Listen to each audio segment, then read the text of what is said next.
Drama awaits, only on Echoes of Love. The adventure begins with Arthur in his laboratory, filled with insects and birds. He pulls out a different creature from among what he has and prepares a book for himself that resembles a dictionary. He records in it a lot of information about insects and strange creatures, then closes the book with his personal seal. Suddenly, he hears a strange sound around him. 80 years later, Helen arrives with her twin sons, Jared and Simon, and her daughter Mallory, to live with them in the house. Jared feels uneasy because he is moving into such an old house. When they enter the house, he notices a large amount of salt placed on all the windows for no reason. They find a picture of Arthur, their grandfather's first brother, with his daughter Lucinda, their grandmother, who lived in this house before being transferred to a mental institution, convinced that her father had been kidnapped by fairies. They go down to the kitchen and find a large amount of white honey and tomato sauce.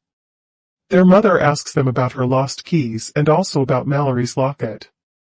Jared's father calls him to say that he won't be able to take him on the trip they had agreed upon because he is busy, but he will try to make it up to him when they meet. He also mentions that he has something important to tell him. Jared remains sitting alone in the kitchen, restless, until he hears something moving inside the wall. Jared grabs a broom and starts digging into the wall until his mother screams and stops him from causing further damage. Mallory comes and tells her mother that she will go out to rest while she cleans up the mess. Jared tells her that something is moving in the wall, so she takes the broom from him and tries to focus on the sound. As soon as she hits the wall, a large part of it collapses in front of her, and they discover an abandoned elevator behind it containing many items, including their mother's keys and Mallory's locket. Jared has to clean up the mess by himself. He finds a key inside the elevator and keeps it, allowing him later to explore where the elevator leads. He reaches a dark, abandoned place, turns on a flashlight, and finds himself in his grandfather Arthur's office, surrounded by books and collectibles.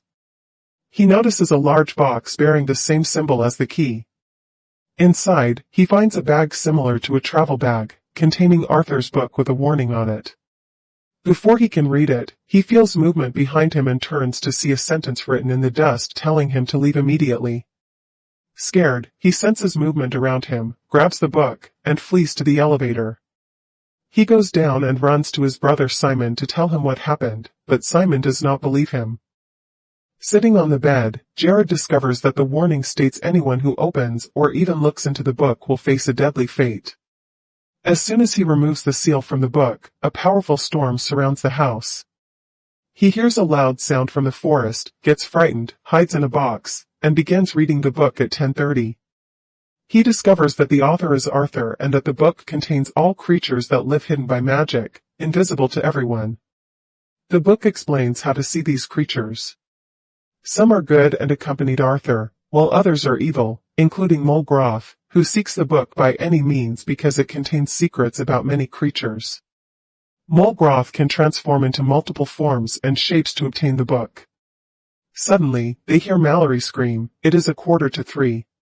They find her hair tied to the bed and initially think Jared did it, but Simon defends him, saying he was sleeping beside him. Their mother unties Mallory's hair, and they go back to sleep. The next day, Jared tries to explain to Simon and Mallory that a goblin lives with them in the house, and it tied Mallory's hair because he destroyed its nest in the elevator. Everything is documented in Arthur's book, and the goblin loves white honey. But his siblings do not believe him. Jared enters the house and feels something approaching him but cannot attack it because of a barrier surrounding the house made of fungus. Jared enters the house and decides to repair the goblin's house and restore it to its original size. He sets out honey and cookies, searches for the door leading to Arthur's lab, and enters. He leaves the goblin's house, apologizes to it, and waits but falls asleep. Upon waking, he finds the cookies gone and follows the crumbs to find the goblin eating them. Jared screams for the first time upon seeing it, and the goblin screams too, disappearing. Jared tries to calm it, assuring it he won't hurt it, and offers honeyed cookies again to appease it and make it appear. Jared asks the goblin why he cannot see it. The goblin replies that he sees it only when he wants to. When he sees the book in Jared's hand, he becomes angry, changes appearance, grows larger, and yells at Jared for opening the book without heeding the warning, putting him in great danger if he leaves the circle. Jared gives him honey to calm him. He asks about the circle, and the goblin explains that it protects the house and the book from other goblins, who can never breach it. Simon is present and watches as the goblin exits the circle. Suddenly, hidden creatures attempt to abduct them. The goblin tells them these are Mulgroth's goblins and gives Jared a glass eye to see through. Jared notices the goblins abducting his brother, so he rushes to rescue him, carrying the book.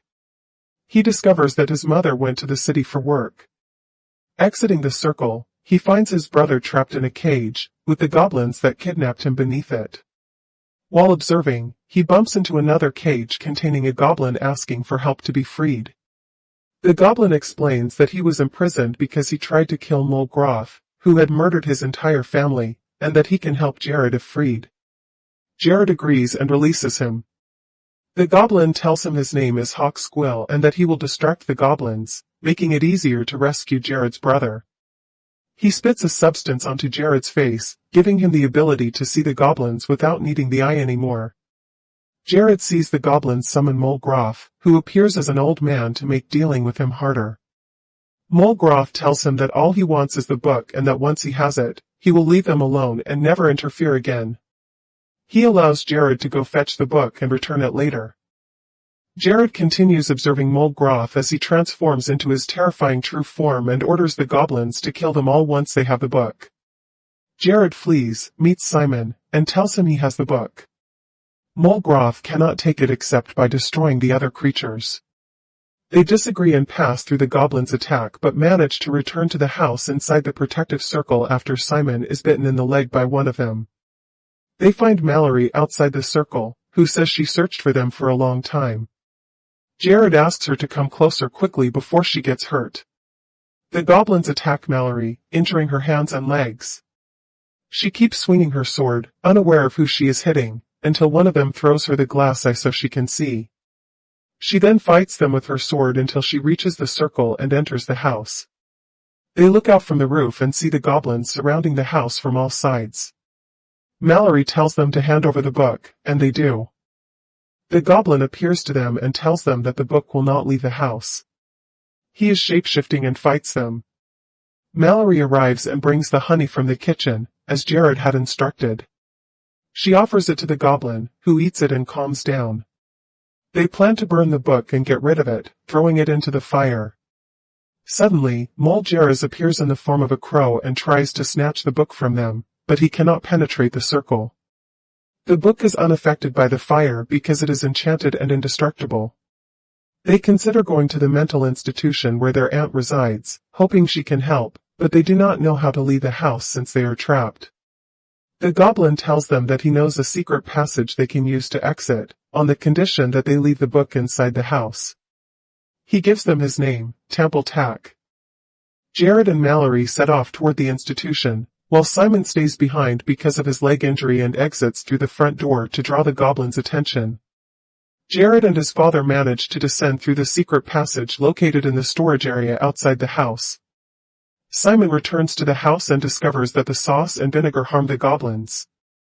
He considers using them against them and decides to take out the book to read from it, only to realize that Jared has taken the book with him, against Temple Tak's advice. The goblins summon a creature called the dwarf to dig through the ground and chase Jared until it grabs him and tries to abduct him from his sister. Jared manages to grab a pipe and hit the dwarf, escaping the tunnel. He finds himself and Mallory in the middle of a city street. The dwarf continues to pursue them until a car collides with them. They continue running toward the hospital, and their mother sees them while at work. Meanwhile, Simon is at the house, preparing bombs using the sauce and vinegar to protect the home from the goblins. Jared and his father reach Lucinda and go upstairs to visit her. They tell her that they moved to live in her house because they had no other place, and they discover everything. Mallory notices that Lucinda is talking to the flowers, and the fairies appear, flying around them. Mallory sees this through the glass eye. Jared takes out the book, which frightens Lucinda immediately. She tells them that the book should never have left the circle, that her father spent his life creating it and discovering its contents, and that he was the one who invented the circle to protect the house and his book. The day he decided to escape was meant to distance himself from everything. Lucinda recounts that she was playing in the garden and was almost kidnapped by the goblins, but her father saved her, putting himself at risk. Before he could be captured, the fairies took him to their realm because the book he wrote also endangered the fairy world. He stayed with them and, although he promised to return, he never did. She tells them that the only one who can help them is their father Arthur, who lives among the fairies. Before she can finish, the goblins reach them and attempt to seize the book. Lucinda sprinkles salt on them to harm them, but they manage to take pages from the book and deliver them to Jairus. He discovers a potion on the pages that can break the protective circle and begins preparing it. Realizing they are being listened to, the goblins go to Jared's house to inform him that they plan to attack soon and bring a method to break the circle. They sprinkle a substance from their mouths onto Simon and Mallory so they can see it and assist in the defense plan. Jared runs home and calls his father for help, but his sister informs him that their father will not come because he left their mother for another woman. They must focus and find a way to reach him. Jared remembers that the book mentioned that Arthur had a pet named Griffin, and if it still exists, it could take them to their grandfather Arthur. They find a way to summon it in the book and call for it until they hear it approaching. Griffin arrives, standing in front of their house, and carries them to Arthur, flying with them across mountains and ice until they reach him. They find Arthur surrounded by fairies. Jared runs toward him to get closer and discovers that Lucinda is now 80 years old, not 6. Arthur thinks the fairies transported him from their house yesterday but realizes he has actually spent more than 70 years in the fairy realm. Jared looks at his siblings and sees that they are enchanted by the fairies. Arthur tells him to follow him to hide from the fairies. He takes up the book and instructs Jared to destroy it because it will cause death if it reaches Mole Jairus. Upon opening the book, Arthur discovers it has been swapped with another book. Jared realizes that Temple Tack did this to keep the book inside the circle. Arthur understands that the one who read the book is the only one capable of defeating Mole Jairus, and that Jared is the sole solution to save both the magical and real worlds. He must return before the fairies can trap him in their world as they did to Arthur. Jared and his siblings summon Griffin and escape, returning to their home. They find the goblins have surrounded the house and started dismantling the circle. Their mother arrives, and they run to her car and drive to crush the goblins, then re-enter the circle. Jared tells her they are trying to protect the house as best as they can. Their mother is shocked by the scene. When she sees Temple Tack, she screams, and Jared tries to calm her, showing her the goblins attempting to breach the house. She begins helping secure the door. The circle-breaking mechanism activates at moonrise. The goblins attack everywhere in the house and attempt to enter from beneath. The family retreats to the kitchen, putting all the sauce on the stove and turning it on. They hide and wait. When all the goblins gather in the kitchen, they ignite the stove, eliminating all the goblins inside. Suddenly, they hear knocking at the door. Their father is there. Before they can explain what happened or show him the book, he asks Jared about the important matter mentioned in their last phone call. Jared does not know how to respond and realizes that the person in front of him is not his real father. He stabs him with a knife. The figure reveals its true form and attacks them, chasing Jared to Arthur's office, where it transforms into a snake and coils around him. Temple Tack jumps in front of Mole Jairus to distract him and give Jared a chance to escape. Jared runs to the roof, trying to get away from Mole Jairus but slips during the chase. He sees Jesco on a tree in the distance, throwing the book to Hawk Squill. Mole Jairus transforms into a crow. When he grabs the book, he flies with it, capturing Hawk Squill and devouring him. Mole Jairus dies. Jared falls from the roof, and his mother rushes to check on him. He apologizes for his previous behavior and tells her that he will not live with his father and will stay with her.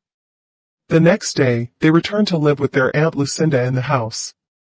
They inform her of what happened and that the house is now safe. She meets Temple Tack, who tells her that the book is now secure forever. They hear noises outside the house. The fairies allow Arthur to visit the human world to see his daughter. He meets her and explains that he lost his life and her because of his work in the book. He apologizes, visits her, and then returns to the fairy realm. She forgives him, telling him she waited all her life for his return and will never leave him again. If he cannot stay with her, she will take the opportunity to live with him. He takes her hand, and Lucinda becomes a child again. The fairies take them to their world to live together. Here we reach the end of the story. Subscribe for more.